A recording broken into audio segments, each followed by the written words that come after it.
I was taking my past and my unresolved issues with it out in such a crazy, in such a unhealthy way. And it really forced me to kind of come to terms with it more and figure out how I can talk about it more, because it was something I had stuffed down and kind of convinced myself that it was like either my fault or there was so much tension around it. This is the Knocking Doors Down podcast. I'm your host, Jason LaChance, and here we unlock stories of resilience, triumph, and transformation. Hey, please hit that subscribe button on whatever platform you're on. And while you're at it, why not leave a rating, a review, or a thumb up on YouTube and a comment in the video. And my guest on this episode is Anthony Green, lead singer of the band Circa Survive, Saosin, The Sound of Animals Fighting, LS Dunes, as well as an accomplished independent recording artist. Anthony's been speaking openly about his struggles with bipolar disorder and addiction. Now getting on the other side of it, he is wanting to inspire others who have struggled, share his story and his knowledge. And if you want to find out more about Anthony, all of his tour dates, projects he's working on, go to anthonygreenmusic.com. Anthony Green, thanks for joining me on Knocking Doors Down. Pleasure to be here. Thanks for having me. Oh, my pleasure, man. You're looking good. And I mean, goodness, it's weird. I have a 20-year radio career, so you've kind of like circled in all this realm with so many of these bands, because I've worked alternative and hard rock and all these different things. So it was pretty cool when there was an email came across. Do you want to talk to Anthony Green? Yes, I do. That's awesome. Yeah, that makes me feel great. I like to start my day with gratitude. It's part of my practices and my recovery. So I like to start conversations with it. 3 things you're grateful for today. My sobriety is number 1. I could probably be on the top of my list. I think all the good things I have in my life right now are nurtured by that, by my sobriety. My kids are healthy, and that is an enormous stressor. The things that are out of your control, like my kids are all healthy, and that's something I'm very grateful for. And my job, music. Music, like the best medicine, and it's been one of the greatest teachers in my life and my most passionate love affair, and I'm so grateful for it. Yeah. Well, and music, the beauty of music, and why I kind of went the route we were joking before we hit record. I'm tone deaf and probably never put the work in to be a decent musician, but I loved being around it and worked in radio for 20 years and love being live, because music connects people in such a wonderful way that we forget politics and religious orientation or the lack thereof and all these things, and just people just come together. And it's still a big part of my daily life, putting on something that just lifts me up or gets me going or whatever it is. Yeah. They say that there's like that old joke that, it soothes the savage beast. I think that there's something really cool and mystical about that.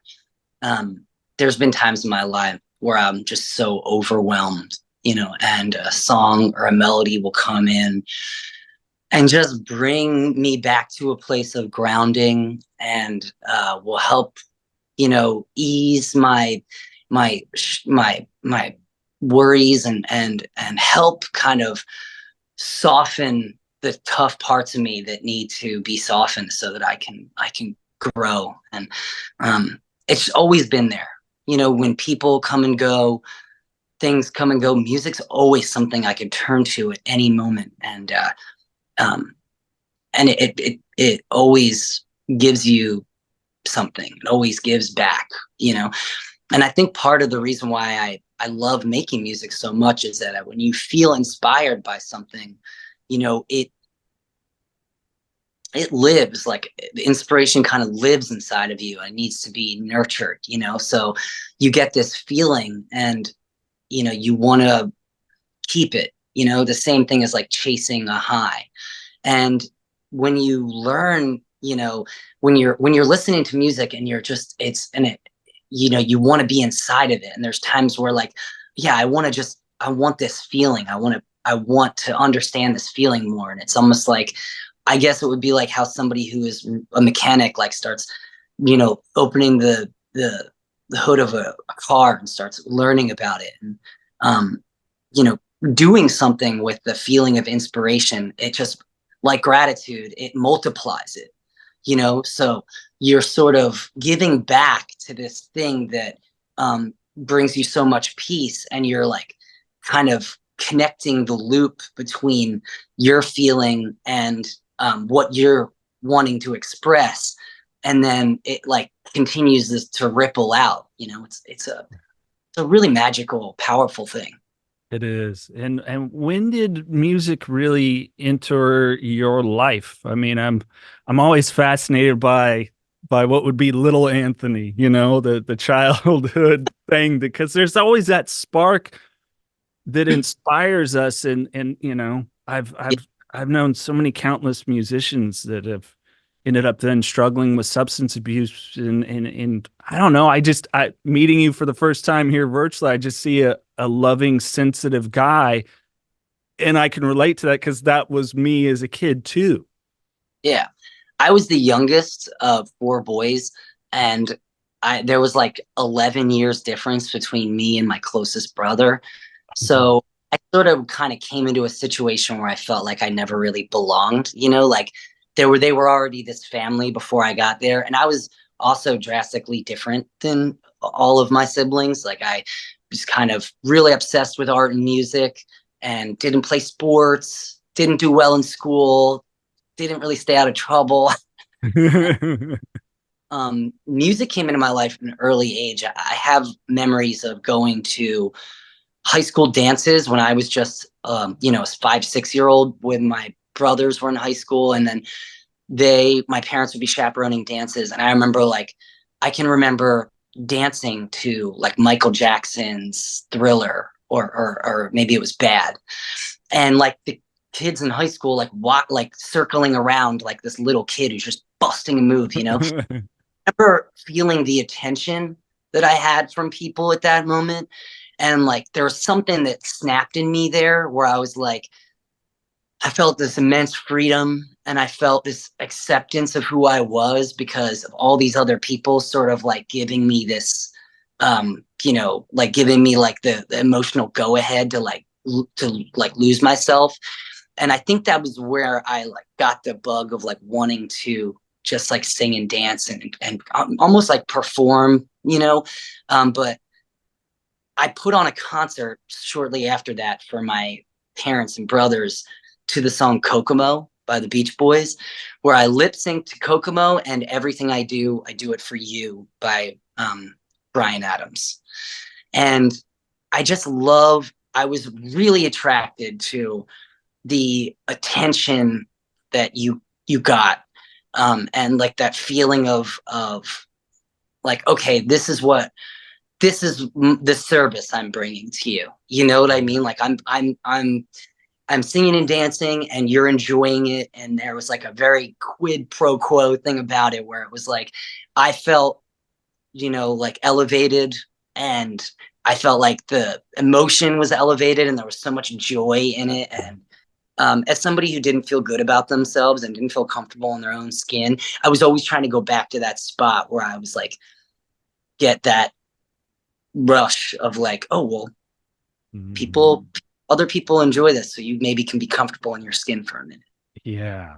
And I think it's a lot of, I don't know about you. I mean, I'm a 12-step guy for my recovery. And I think it's a lot of that, purpose is being talked about so much. And it's a good thing. It can be a little overdone or a little misguided in some of the wording, but I think those kind of things land with us when we're little and steer us. And, I can relate because I was at home. I kind of felt like seen, not heard, but boy, when I had the opportunity in the go ahead, like, when some people say, "Oh, you're such a Leo," like I wanted to be heard, I wanted to be seen, and here I am. Haha. Yeah. I wasn't really good at anything, like I wasn't a good athlete. I didn't get good grades. I found a lot of the positive enforcement that I would get was when I was like making an ass of myself or being like the class clown or like clowning on myself. And there was just something about even like alternative music when I was a kid where like, bands like Nirvana and Stone Temple Pilots and stuff sort of like it was like, oh, this is for more outcasted, Mm. and I felt like, oh, I could belong in this place with other people who don't feel like they belong. I was always attracted to like music as that. I also think that, like I was fascinated with drug culture at a Mm. young, because it seemed like fun, and it seemed like this part of the, world that I was excited about because it was, you were getting away from your feeling, and you were transforming your feeling. And I was so overwhelmed with bad feelings sometimes and didn't have tools to deal with them in a healthy growth sort of way. So drugs were just like alcohol just became this immediate, like, oh, I can get to a place where I feel good about myself like that. No Yeah. waiting, no inventory, no, who am I? It was like, it was Yeah. cool. And there was a lot of that fascination. Like I remember before I ever even did heroin thinking that it was cool just because Kurt Cobain did it. Right. For better or worse, that was where my dumb brain went, was like, here, say how dangerous it is, but I kind of want to try me some of that. Like, Yeah, I understand. Well, for me, I, I was a Van Halen, Motley Crue. I'm about 4 years older than you, but when I'm seeing, Nikki Sixx and Michael Anthony, my favorite bass players, chug whiskey, a full bottle of whiskey on stage. yeah, Granted, I was a really late bloomer. I honestly did not start drinking until I legally could. I mean, I had a sip here and there, yeah. but it was like pretty quickly off to the races. Mm-hmm. Yeah, it's weird, like I think I was priming myself for it before I even actually did it, like it's strange, why you get drawn to certain things, but the idea of expanding like your consciousness through doing that was sort of like a veil where it really was like a self-medicating thing where it made me feel better about myself or tricked me into thinking that I was feeling good. It took me 40 years to realize like that there was stuff I needed to heal inside in order to kind of to stop that cycle. It wasn't until very recently that I began to really feel the obsession of Mm. wanting to use become lifted. I get clean for a little bit of time here and there, and then I would relapse, have a slip, and I I would work the program a little bit. I think the furthest I ever got was the third step. I love AA and NA. I think the principles are like in paramount to just living a more fulfilled life. Um, I have my own personal feelings about the 12-step stuff, but I have taken so much from it, and it has helped me immensely. And I would recommend AA and NA to anybody who's really struggling and looking for connection and looking for a support system, because it is, doing 90 and 90 is like pretty great, like out the rehab, out the gate, like, okay, this is a good way to get a foundation.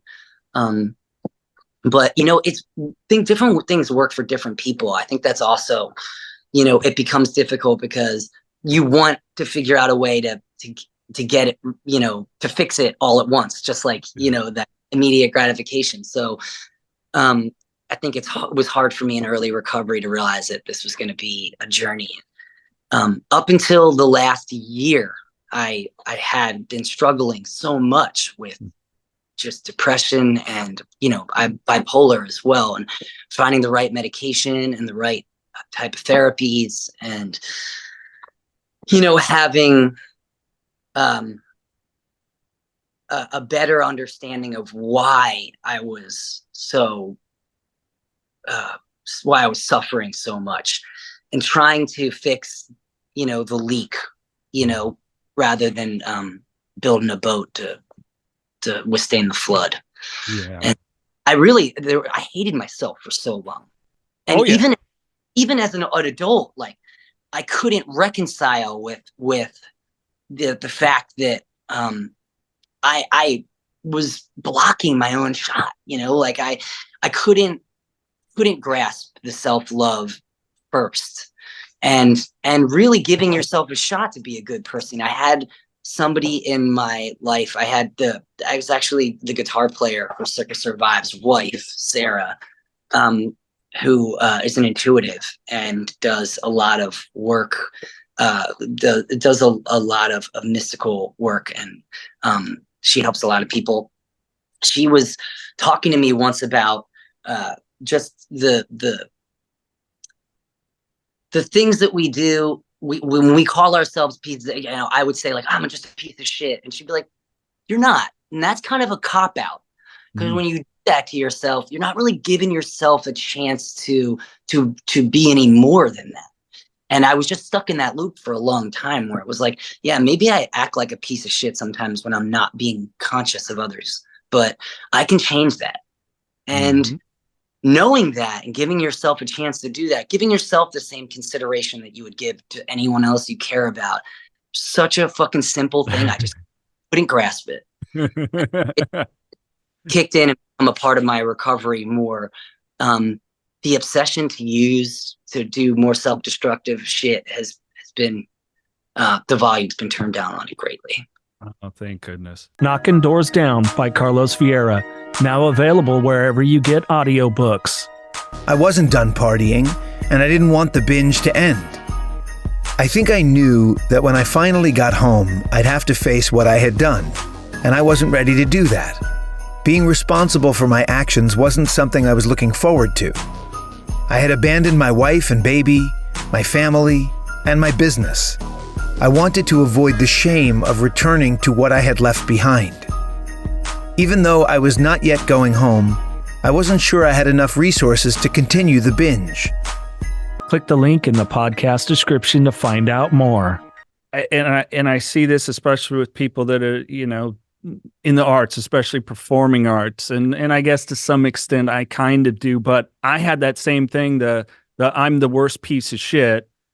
And somebody as simple as going, are you really? Like, do you think that, like, it's your ego? I'm like, how's it my ego? Like, no, that's an ego trip. Like, you're on an ego trip. It's just negative, because really, can you be the worst piece of shit? Examine all of history. Are you really the worst piece of shit? And it's like, well, no, I guess not. And it's like, okay, you got no more excuses. Check this out. Somebody said this to me once, and it fucking blew my mind. They said, self-loathing is also self-obsession.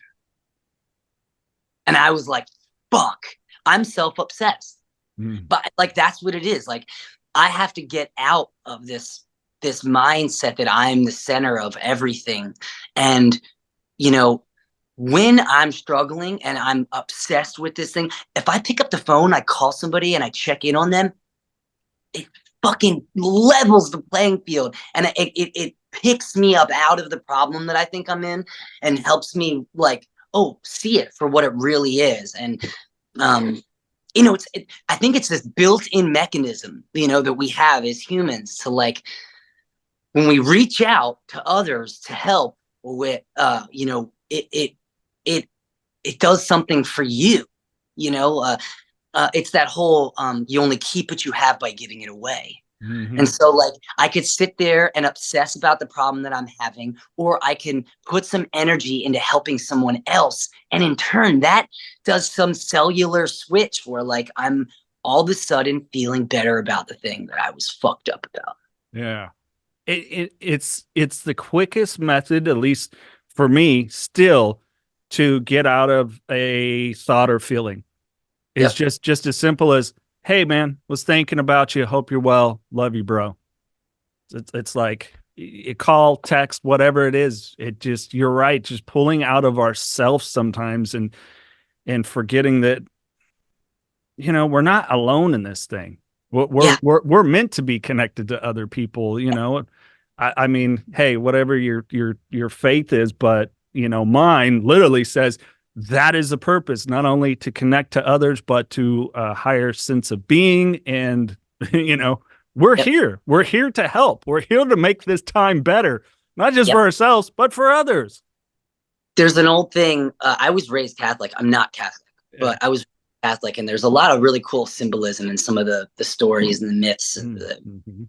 And there's this thing that they say where, you know, they say when Jesus is talking, he says to somebody, when two or more are gathered in my name, that's when I am present. And if you want to take away all the dogmatic bullshit of that, the way I interpret that is like, you alone, okay, have this magic. But when you pair up with another person in a true vulnerable way, where you're both giving and you're both loving, then that's where God comes from, is that connection. And you feel it like when you hug somebody, when you have this conversation, like, dude, my dopamine's getting all fired up right now. And when that happens, you know, while we're talking, our hearts are sunk up, and cellularly, that good feeling I have just from you and I talking about the struggles that we went through, that's reversing the damage done to my cells from stress and from worry and from all those things. You can Google this. I'm not making it up. I know it sounds I'm on board with you 100%. During this conversation, you know, when you say something that I relate to, that's a vulnerable thing, the hairs on my back of my neck go up, and I feel connected to you in a way because of that. And I think that's God. Yeah. I think that realizing that, like, you know, I had an experience where the other day I was in the grocery store with somebody, and long story short, I had judged this person as a fucking asshole. And then happening in my environment. And from me thinking I'm the center of the world. And then when I realized and my perspective shifted on what must be going on in this person's life, and I spoke with them, I felt this immense connection with them. And I felt I was them. I knew that judgment. And I knew that where that place came from, and it was a self-judgment. And so often I see things, defaults in my own and others, and I harp on it as if it's them when it's me.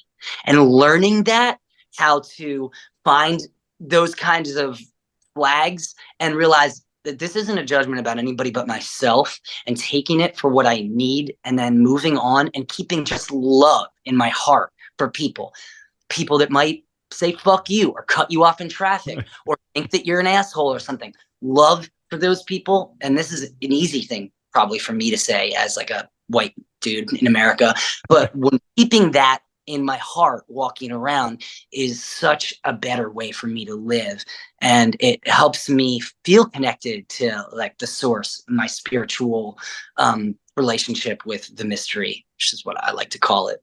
Yeah, well, I think having that ultimate empathy to remember that everyone is going through something, at least for me, helps me kind of put a stop to my projection.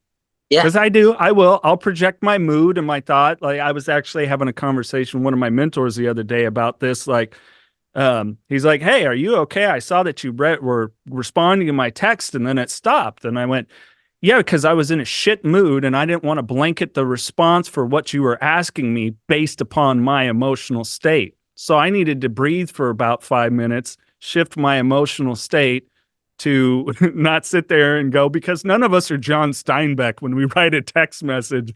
Oftentimes it's the worst way to communicate some things because, you know, sender receiver, we don't know what mood they're in. They don't know what mood we're in. And it's like, I needed to adjust it before I replied to you. And he's like, dude, that's fucking awesome. That's big. It's great. David Foster Wallace gave this commencement speech where he spoke about like a liberal arts education and the idea of like teaching people the right way of thinking. And he goes on to describe our default setting as being that of like, you see somebody cut you off in traffic and you immediately think, fuck that person, you know, like that fucking asshole. And when you train your brain to think from a compassionate place where you're thinking maybe, oh, that maybe that guy, you know, is in a rush to go, you know, because his mother's in the hospital or something, giving people that consideration that you want. It's a more joyful, connected way to go through life. And I think it gives you an actual it like benefits you and gives you a leg up in social situations where when you're able to look at perspective versus perception and say, this might not be what I'm perceiving it right now. It gives you a tremendous benefit in making connections with people and really getting to that place where you realize like you aren't alone and that everybody just feels so alone and feels so scared. And when you're able to connect with that, I think that you can communicate and you can navigate the stressors of your daily life in a way that just feels better. Yeah. Well, for me, it's funny you bring that up. I had something like that. I had somebody cut me off yesterday. And I realized, much like I had to detach from the stories I told myself about myself, you're the biggest piece of shit, I've tried to do better to quickly catch those stories that I'm telling myself about others as well. Because we do. And it's just this default piece of machinery between our ears. It's thousands of years old. And it does. I mean, we're, you know, what do they say? The memory and imagination are pretty close in the brain.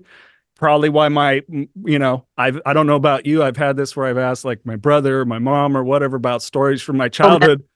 And they're like, yeah, that's not what happened. And in my mind, like, I still believe I flew when I was a kid. It's still so vivid in my mind that I floated down my hallway.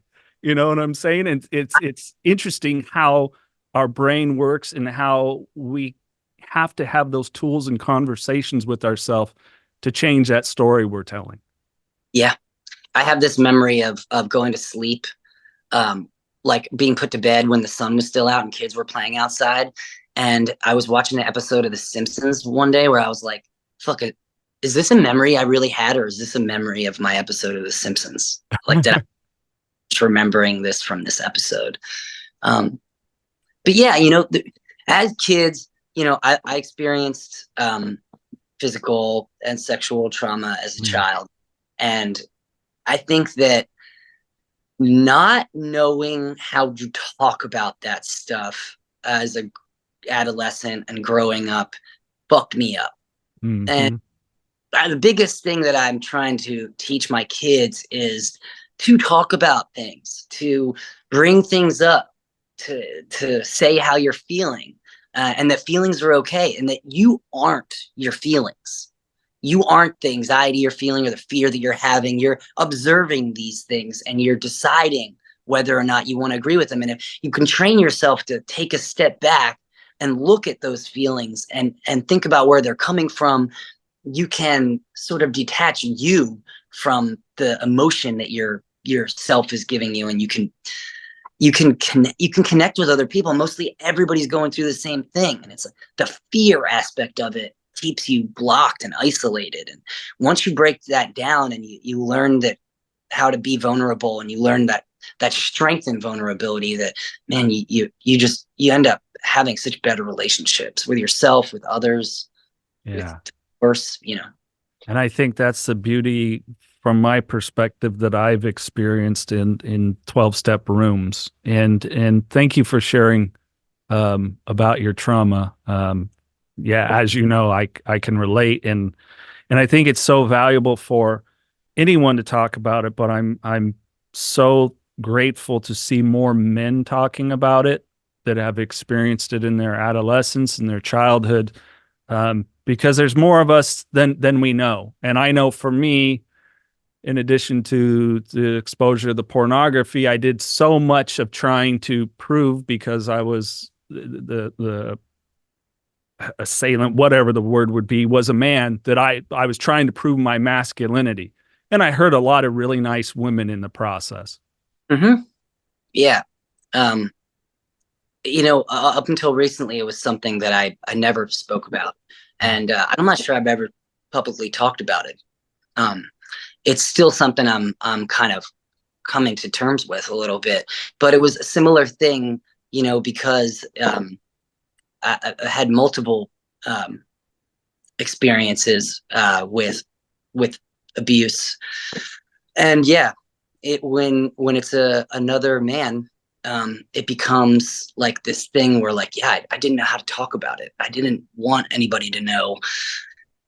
And it's even more confusing when it's somebody of the opposite sex. There was so much confusion and embarrassment, like shame around it. And yeah, I don't know if any, if there's, and young people that are going through that stuff, it lightens the load so much talking to somebody about it.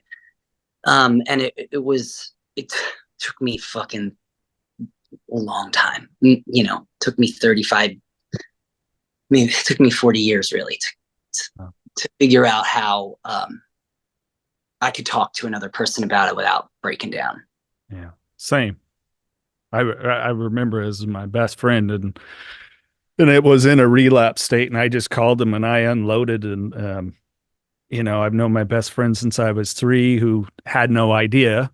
Where just before you and I started recording, I was on with him. I do a podcast with him for his financial firm, and just that grace and lack of a judgment and love that he gave me was such a healing thing. This person is like a brother. And then now that I share, I go and speak with teenagers at high schools and share it too. And that's the thing that always stands out to them the most.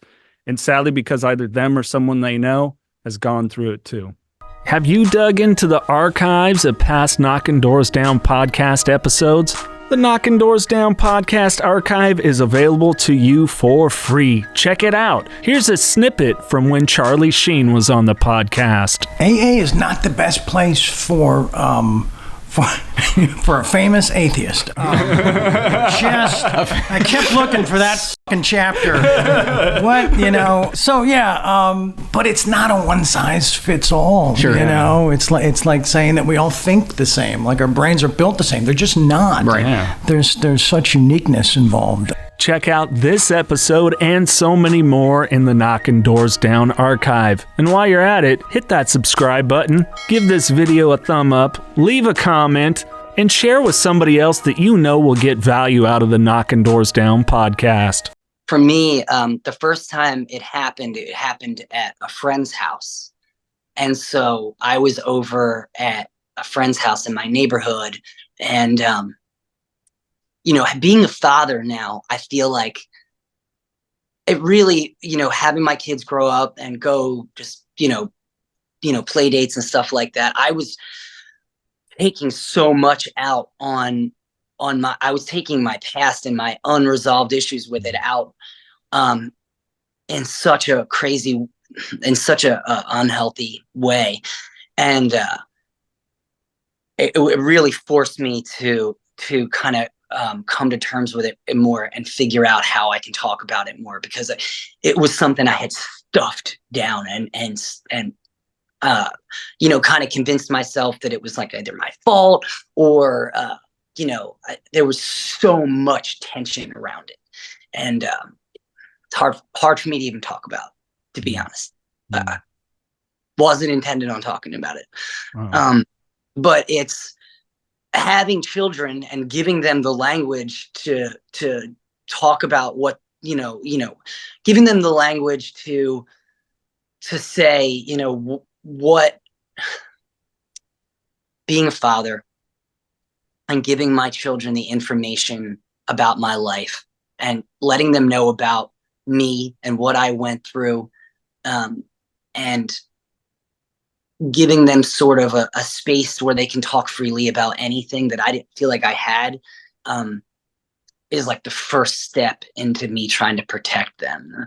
You know, there's a lot of stuff that's out of my control when it comes to being their father, and there's very little that is. And so the stuff that is, I just want to make it honest and open, and I want them to be able to come to tell me about anything and know, what's right for people to do and not do, sex was never talked about in my household, and never. And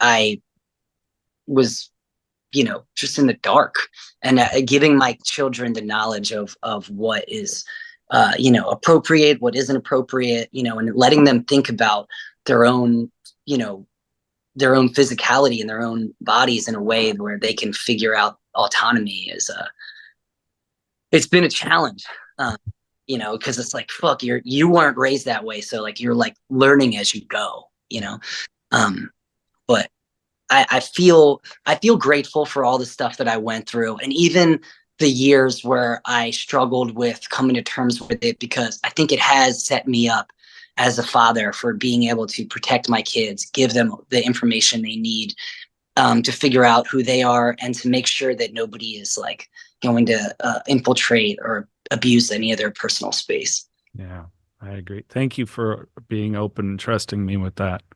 Yeah. I appreciate that. Feels good for me to talk about it. It's just a scary thing. You know what I mean? Because of judgment, because of all this stuff. And my greatest hope is that any young people that are going through that or have experienced that know that they have people that will champion them and get their back, and Absolutely. Because that is such, and I'm sure this might resonate with you, it's such a terrible place to be in, to where you have fear of taking on any mentors of any kind, and which is so important in life, and connecting with others. It really does hinder it. It really does hinder it. And sex is such a confusing thing, because like, oh my God, this feels good. And I must be really connecting with this person, when for me, much like the booze and some drugs, it was another way to change my emotional and physical state. That was it. My nervous system was so activated as a child that I was looking for anything when I had that same feeling to change it as quick as I could. Yeah. It's been great over this last year. I have really jumped into things that are alt state, like mentally, like that alter my state of mind, but are all stuff I can channel internally. Mm-hmm. Breath work, chanting, exercise, stuff like that, like even creative immersion, where I'm like, all right, for 10 minutes, I'm just writing, I get a rush from creating with people, and collaboration, when I really focus on the feeling that I'm trying to jump away from, I can process it and sort of manipulate it into something that works for me rather than against me. And not having those tools my whole life, I find myself kicking myself. Like I'll be driving. I was like driving today, and I was like, man, I really wish I would have learned some of this stuff a long time ago, because the quality of my life is so different than it even was 2 years ago. And I'm just so grateful for it. It's hard not to feel like, fuck, I wasted so much time. I know, yeah. But I try to sit in my faith in a higher power, that these things have been presented to me in the time that they were supposed to. And as it unfolds for me, and I continue to share it, and it lands with somebody else, however it's supposed to, which is out of my control, out of my power. One of the beautiful mysteries of life that I just try to embrace, that it's okay. Like, for instance, I edit a podcast for a friend, dear lady. She owns a few treatment centers, and she recently had on her podcast, Hope to Hustle, Wes Gear, who has Rock to Recovery. He was in Head PE and Korn, and yeah, and in editing, he was like, and I recommend people, if you haven't done Wayne Dyer's meditation, hit it up. And I'm like, this episode, as we're recording, isn't even out yet. And I'm editing. I'm like, I'm going to get that. I've heard about it. It's being repeated again for another time because I need to hear it. And I got it and I tried it and I'm like, oh shit. Yeah. This is it. Cause I've done breath work. I do some yin yoga, which really helps unlock the trauma in the body. I notice I carry a lot of it in my stomach and groin and all these things. And it's like just another tool. And it was like, man, I needed to hear that when I needed to hear that. Yeah. It's, throughout my life, when one door closed, another one would open. And the mystery would always provide me with what I needed to grow and to love stronger. And once I started seeing the process of dealing with the things that I couldn't control as an act of faith in the mystery, that it will take care of me and give me what I need, regardless of whether or not it's what I want, my whole life changed. And this ability now to see these challenges and problems in my life as opportunities to get stronger and make better connections with people and to really solidify my mission on this planet, which is to just help people be a good dad and make the best music I can possibly make and share it. So everything in my life kind of has to serve those three things. And when I make that my life, being of service to those things, and I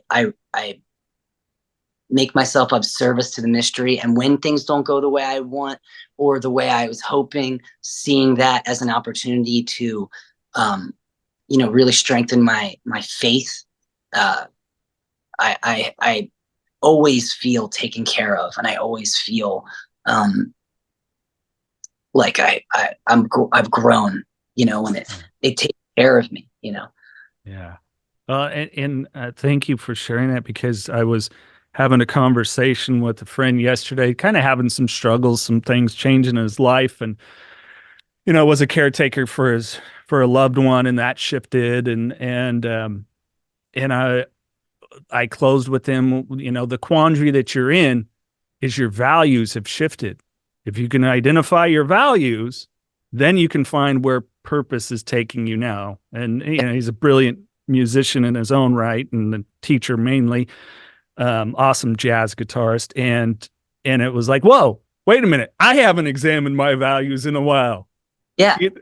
And that just flowed out of me. I was like in a stream of consciousness, just sitting, and I'm like, oh shit, I got to recheck my values and how well am I aligned with my values? Because if I'm not, purpose goes right out the freaking door, because, purpose is such a big thing when it comes to dealing with traumas and stuff like that. Because if you have there's a great book called A Man's Search for Meaning, and I would recommend it. And it's, all the pain, all the suffering, all of the stuff that happens to you, you can give that meaning by, being of service with it,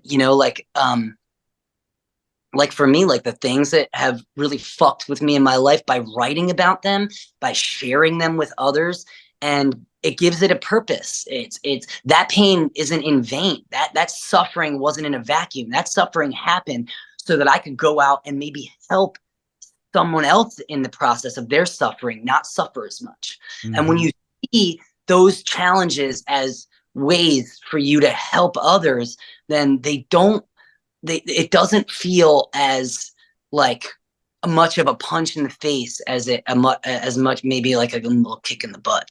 Yeah. Well, and I think let's take from our Catholic upbringing here. If you think about like Moses and even Jesus was, if we go from that and really extrapolate the story here is it's forget about the dangling carrot. Yeah. Like you're going to keep, it's the stick. It's you keep going. Like there is no all of a sudden, like, in my lifetime, I'll never be able to distribute enough Narcan, help enough people get into treatment, find recovery, become clean and sober. But I will definitely continue to strive to do that, because that's what life presented to me. And that's what I've been told when I pray, meditate, whatever you want to call it, to keep doing. Yeah. Yeah. I used to think like I was chasing a song. Like if I write a song that would just be great, then I realized one day that like, I'm never going to write that song. That the tapestry of my life is going to be colored in by writing millions of songs. And I want to make stuff and then be proud of it and then move on to the next thing. And there's never going to, like, there is no like, oh, I've arrived, like I'm trying to be in a perpetual state of arrival. And whenever I think I've gotten somewhere is when I gotta fucking find the door and keep going, that's dangerous. So it's like, it's less pressure, than thinking like, oh man, like if I could just win a Grammy, or if I could just, do this or that. It's like, no, I'm going to just try to get as close as I can to making music that feels like the truth for me. And hopefully, by the time I'm out of this skin suit, then I've left hundreds of hours of music behind that gets real close to the truth. Yeah. I love it. I'm a huge Prince fan, and I remember something of the interview. I'm amalgamizing it here, and somebody asking about him trying to write another Purple Rain, and he's like, why would I do that? Like, I'm 15 years older, the life experience and everything else, and James Brown sounds different to me than it did before, and now I'm inspired in a different way. Prince is a great example of somebody who we lost to fentanyl. Yeah. Who I probably think would have been tremendously helped if he was able to openly talk more about what he was going through. But I think in hiding it, it killed him. Yeah. Yeah. Yeah. Well, and showing that the medication that he wanted or asked for, not knowing it was laced, and that's the scary thing with what's out there on the street now. If you think you're getting a Xanax or something else, it might have 4 milligrams of fentanyl, and you got no chance. It's not even, it's just anything. It's pills, it's powders, they're figuring, and it's scary because, I was such a exhibitionary as a kid with drugs, and like, can't do that now. And I also like that whole just say no thing is so difficult. So it's like trying to it's like, hey, listen, like absolutism is like a real tricky thing, but don't ever do this. Right. Like I don't want to be realistic with my family. And it's like such a fucking landmine, such a fucking field of landmines, and, trying to install this healthy curiosity in them so that, they can talk to me about stuff. But then this fear, like this appropriate amount of fear that like, you really have to ask yourself, like, why am I trying this? Am I trying this because I'm curious? Am I trying this because I want to alter my state of mind? If I'm trying to alter my state of mind, why? What is it about my state of mind? Maybe, it's so tricky. And my biggest fear, is my children having to deal with the shit that I dealt with. I got out right when Trank was really starting to fuck. And I suffered overdoses. I died. And it wasn't enough to get me to stop. The fentanyl is so strong addictively. 20 years ago when I would do heroin, I would do it and I could be good for a day, 2 hours. And with fentanyl, I was having to redose every fucking hour. And then even it's such a nightmare. And then you go to Kensington or the Tenderloin or places where people are on the street and their hands are falling off and they got no fingers. 19-year-old kids who have only been using for 2 years that are amputees. And it's just, we're at a desperate time right now where we really need more people talking about it. We need elected officials to really take charge and figure out, like, okay, what we're doing isn't working. So maybe we try to get a bunch of people together, people in the medical field, people who aren't going to just make money from the farm, people who aren't just profit driven, to really figure out how we can help the children and the kids and the suffering addicts in this country. Yep. You know, because we're working. Yeah, and I'm not, and I won't get off. I'm not a huge fan of like long-term harm reduction either, but we need to have a better system for people. Like Dr. Drew said this, and hopefully I'll be able to connect with him. I know too many people that know him. We need people like that. They're addiction medicine specialists, and us, the addicts who have been through it, that can paint the real picture. Like you said, that it's not about money. This is about people's lives, and not just helping them not die, but actually have a life, because you can. I think that a lot of times the story with harm reduction becomes this thing where it just turns into a grandiose form of just enabling, where there's such a fine line between what is enabling people and what is kind of meeting them where they're at. And I think just the way we talk about it needs to change. And like, it's not enough to just give people Narcan and give them fentanyl test strip. We need a system where there are people who are going to individually try and help people, because they don't want to stay on the street. They don't want to continue this using. They don't have other options. So we create a place where there's options, and a good infrastructure where there's option for people to take their life back, to get jobs, to get involved in the community.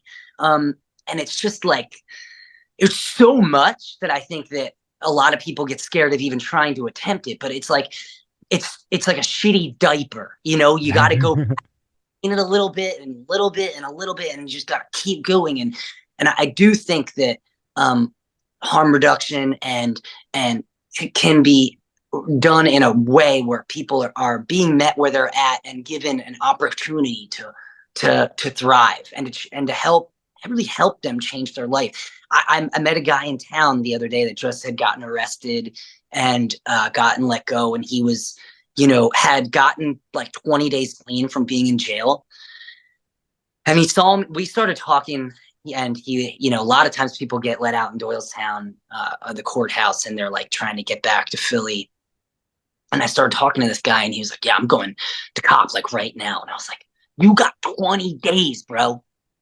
Like, you are out of some of the harshest shit physically. Sort of. Just, I begged him.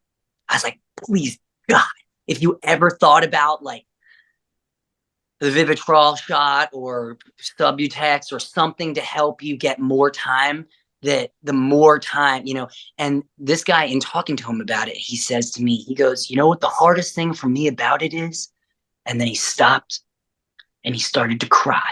And he said, the pain. And I was like crying with him. And he said, I don't mean like the draws. I mean like touches his heart. And I felt I could still feel. And we need to help people with that pain. You know, that is where it all starts. And I hope this guy's doing good. You know, I don't know where he's at. I haven't seen him, but I hope he has peace in his heart. Yeah. And that, I think, should be the paramount thing in helping people with substance abuse disorder. Is like, let's talk about your pain. The irony of that, Anthony, is the nonprofit I work for is called PAIN, Parents and Addicts in Need. There's no irony there. That's God. That's the mystery. I don't know if you could see it. Chills right there. I got him too. That to me, I followed that. That is a sign from the source or the mystery or God or whatever you want to call it, that we're on the right path. Yeah. Even. I see those little synchronicities as a little kiss on the forehead from the mystery saying, keep going. Yeah. Keep going. Yeah. And the last thing, my issue oftentimes with people that are just harm reduction focused is there's no recovery solely in harm reduction, but there's harm reduction in recovery. And there's so much more. And the more we can welcome people, I mean, San Francisco's good doing it. I got a buddy there, Tom Wolf and Steve Adami, who's head of a part of the Salvation Army in San Francisco. They have a program, no questions asked. You showed up, you go through detox. Then you're in a residential where they help you build life skills. Then you go to another place to live where you start to get a job, reincorporate with society. 2.5 years, no charge. We need like that. We need. That's me when I look at the city of Philadelphia, who are, they're building a new sports stadium, and our tax dollars are paying for a new sports stadium. It's gonna cost us a fucking arm and a leg to go there. We're building it. Meanwhile, there are hundreds of kids, people dying every day. And not only that, but there's all this stuff that comes along with it, the crime, the disparity, the fucking the abuse, so it's frustrating. And I really think that this new generation and people like us talking about it, as long as we stay clean and sober, we keep our message, we can keep trying to make a little difference a little bit at a time. Agreed. And yeah, it's what I tell people is why do you have the perspective? I believe in public safety. I believe in neighborhoods. I went to Philadelphia when I was there. Granted, it was during lockdown, so I didn't get to see as much. I'd flown out there to talk with Bam Margera and Brandon Novak, and but good buddies with those guys. I'll be damned. Small world. Novak actually really came through for me when I needed him. I had a family member that was in a really bad situation, and Novak came through, got him into a rehab and really good rehab, and really bent over backwards to help him. And he's a great human. And Bam is Bam, and I. He's the sad part is, all the stuff out there for someone like Bam is, when I met him, he was shy, sweet. I think he didn't have good long-term recovery at that point, but there is a real soft, sensitive person underneath that all this shit is, like we're talking about, that avoidance of these feelings. And, he's lost so many friends to this disease of addiction, and he was a fucking kid when he got famous. Yeah. So not knowing who to be, not a lot of people know him as Brandon Margera. But anyway, so we're not here to talk about that. Before we jump into random questions, I want to ask for you, through your artistry, the putting out these messages through music, words and music to people. Yeah. I mean, they say you write about what you know, and this is the stuff that I've been writing about for so long. And through putting out so much music that deals with, substance abuse and even the other stuff we talked about, I've created such that I've been accepted into this community of artists and music fanatics that also, are turning to music for therapy. And it's such a huge connection piece for me. When I meet people at shows that talk about, the music being something that helps them, because it helps me so much. When I'm writing, I feel the most connected to my calling when I'm completely sober. And the best stuff that I write when I'm fully feeling everything. And I think that just bringing that message to people come to you all the time as a musician, and they're like, you're great, your music is wonderful, you are amazing.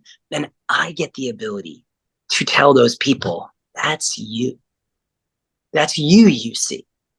You know nothing of me, you hear the struggle that you relate to, and you put all these positives on me. But that's not me. That's you that you see. You see yourself in my eyes. And I get to tell everybody that. And in telling them that, it frees me from having to be something that I'm not. And it also empowers them. And I've seen so many people realize that, like, holy shit, he's right. Like, this thing that I'm seeing in him is really in me. And I've seen so many people pick up a pen and start drawing, or start writing poetry, or start writing stories, or start writing music, or start painting, that I know that this is what I'm meant to do on this earth. I'm meant to make music. And when people misidentified me as some sort of like thing that I'm not in it, you know, I'm able to tell them, like, hey, that's not me, that's you. And that has been one of the biggest gifts of my job in being creative, being a songwriter. And it's healed me, it's healing me, and it's teaching me about humility and about being a better human.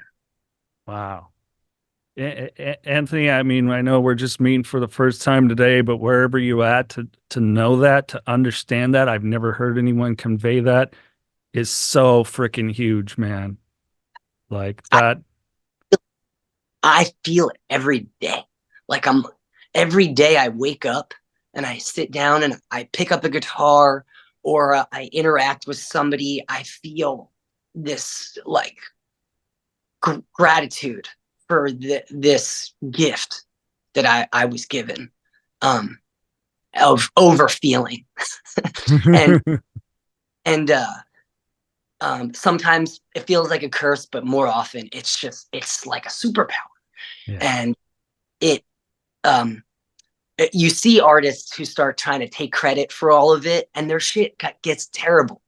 So like, it actually makes what I do better, I think, to not accept unnecessary praise and to shine the light back on the people who are reflecting it in the first place. It makes me a better musician, it makes me a better father. And honestly, having the opportunity to meet and talk to people like you is another tremendous gift of this experience of being on this planet, being a musician. And you know, regardless of, we're all going to think differently on how we think shit should change. And there's going to be a lot of differences, but the similarities in how we all want to bring compassion and love and understanding and peace to a foundation of how we process substance abuse stuff in this world, that's the stuff where the magic's going to happen.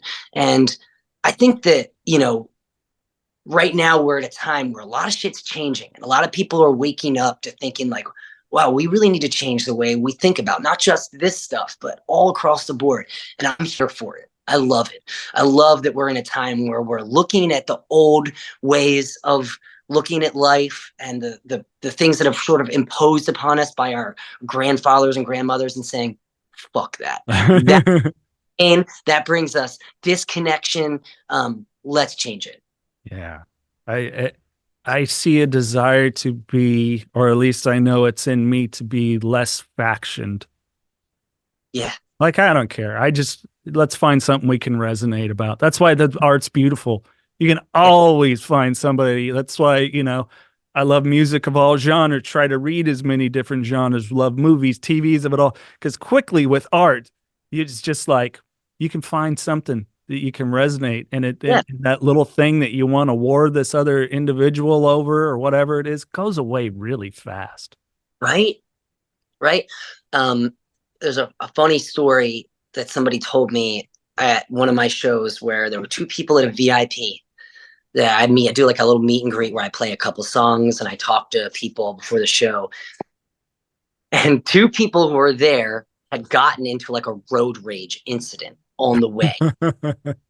And then seeing each other 5 minutes later at my shit, we're like, fuck, you know, like, we're both here for that. And it was like this thing where I was like, man, if they could just dissolve that into knowing that there's a commonality between everybody you feel like who's fucking pissed you off, then there'd be a lot more peace in people's hearts. Yeah, that gets an amen for sure. podcast, we've talked about traffic being a trigger. The irony went through it yesterday. If you want to connect with Anthony, I got all of his links in the podcast description. Please give him a follow on Instagram. Check out the music. I mean, whatever platform. I mean, you've worked with so many amazing artists that we'll have to do a follow-up because I could have gone way off into all that easily. Gotta talk later about this record that I just finished with LS Dunes, because it's the first record I've ever written besides my solo record that I put out last year was really about like me getting clean and not like going through a lot of this stuff. But this is that Boom Done? Boom Done. Yeah. It was like, but this new LS Dunes album that we're just finishing right now is like the most hopeful thing I've ever written.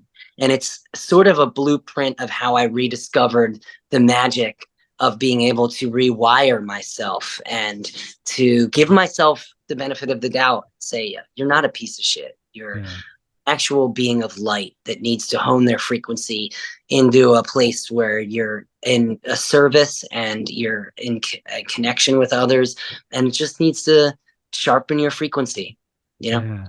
Well, let's dig into it a little bit. I mean, because you're working with, my goodness, I'm trying to blank. Frank. What's Frank's last name? Frankie Ewer from My Chem. We got Tucker Rule and Tim Payne from Thursday, the fucking best rhythm section, fucking hardcore. And we got Travis Stever, who's just one of the most eclectic, incredible. He's like one of the greatest guitar players of our generation, I feel like. The band is so fun. And kind of came to me in a time in my life where my other band was breaking up and things were falling apart all over the place. And, the universe kind of threw me a fucking lifeline, and I got lucky. Yeah, I dig it. When is that supposed to come out? That's a great question. We're in the process of figuring it out right now, but I would like to think that I can't say anything. I shouldn't say anything. Okay. But hopefully soon. Okay. Well, I will keep an eye out for it. Get myself in so much trouble saying shit. My dad used to say even a fish wouldn't get caught if it kept its mouth shut. Hey, whoa. That's a mind blow. Never heard that. I love it, man. Well, cool. I'll keep an eye out for it for sure. Let's jump into some fun random questions. Oh yeah, let's do it. All right. Here we go. Yeah, you already got a super. I won't do that one. All right. I've changed this question up recently. If you're stuck on a deserted island, you could have one movie, one book, and one music artist's greatest hits. What would they be? Such a tough one. So it's movie, book, and music artist's greatest hits. So band or musician.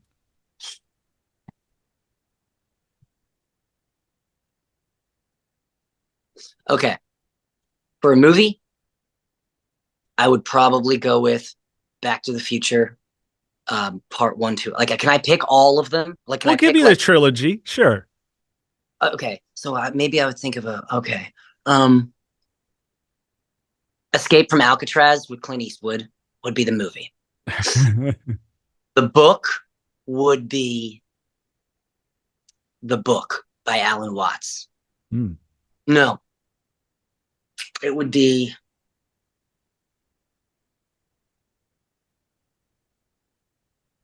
All the Pretty Horses by Cormac McCarthy. Not familiar with that book. Cormac McCarthy is incredible. And for music catalog, like a part of my mind goes to like a guy like Frank Zappa, who just has so much because he's got so much, and then I think of like the Beatles, because there's just so much and they span so many different things. But that's just not enough. Bjork. I'd have a collection. Bjork is like a perfect, you got pop stuff, electronic stuff, experimental stuff, more straightforward stuff. And she's just one of my favorite singers. I think I started singing, not screaming in bands, when I would think of melodies, I would literally think like, okay, just do something I think Bjork would do. That's how I started writing melodies. Those were my things. Man, that was a tough question. It would probably be between All the Pretty Horses and No Country for Old Men by Cormac McCarthy. Yeah, No Country for Old Men is gnarly. Yeah, Yeah, it's funny you bring up Bjork. My daughter is in. I didn't even know. I'm like, okay, that's cool. Right on. Dude, my 13-year-old comes to me sometimes and he's like, have you ever listened to Joy Division? I'm like, what? You know, Yeah. you ever heard of have you ever heard of Pine Grove? I'm like, fuck, dude, I know those guys. Like, it's cool when your kids start listening to music and like discovering music on their own that you love. Yeah, absolutely. Yeah, my I also got, what are you listening to? Oh, it's baby metal. Oh, I Mhm. just saw them at a festival. You did? You Yeah. did? Yeah. Yeah. So it's like, okay. I have yet to get any of like the friendships that I maintained. Like, no, they haven't yet gone like, oh, this is Seven Dust. I'm like, I was talking to Morgan the other day, or none of that stuff.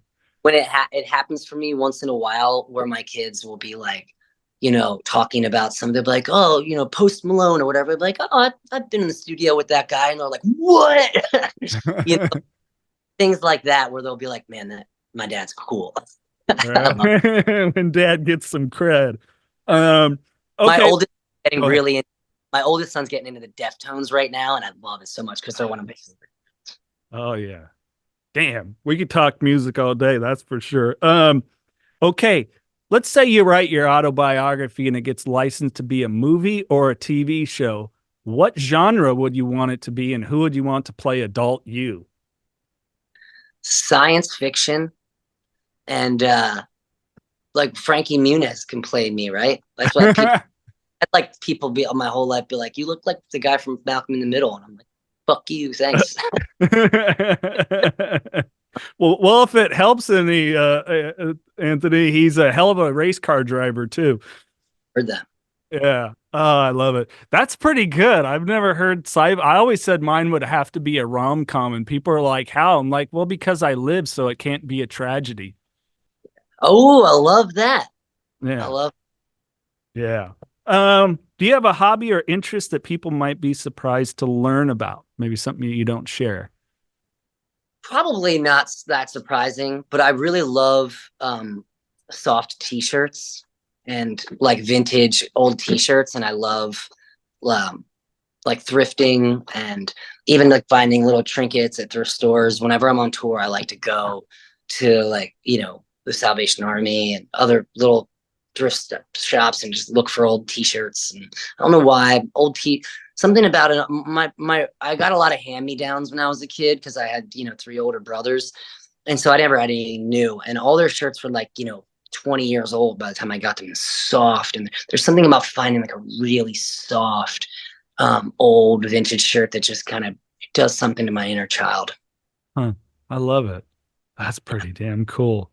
Okay, one more here before I ask you for the final thoughts.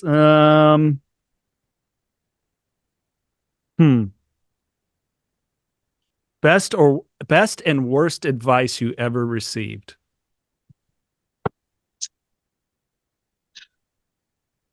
All right. So first time I ever went to rehab, I got out of rehab, living with my parents. I had not joined Saosin yet.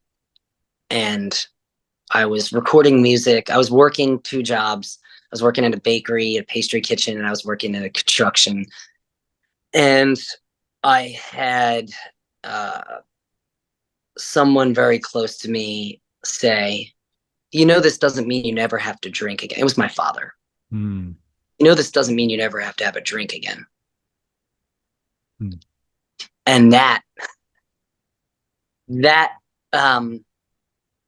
caused me to make excuses for not tackling my alcoholism for like 20 more years. And so that was probably some of the worst advice I ever got. Gave you all the permission you needed. And I didn't listen. I never listened to my dad ever. That's the only time anything that he ever said to me.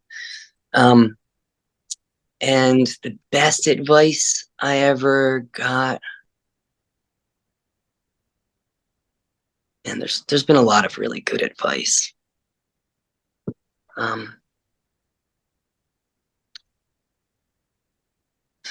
One time when I was in high school, I had terrible grades, and I had this guy who was tutoring me. He was really smart, really kind, really patient. And he told me there's always going to be time for party. Get the shit you need to get done first. Get it out of the way so you don't have to worry about it.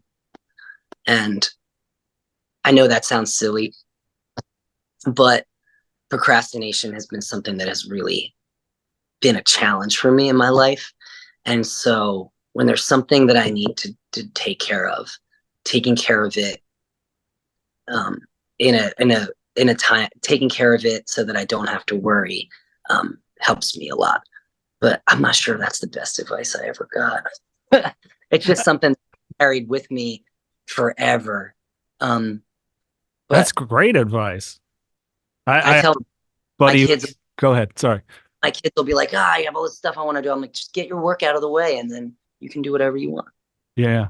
I try to communicate that to mine as well. It's to a lot of rejection, but I got a buddy who was in the Marine Corps and served in the Middle East, and his saying is handle it.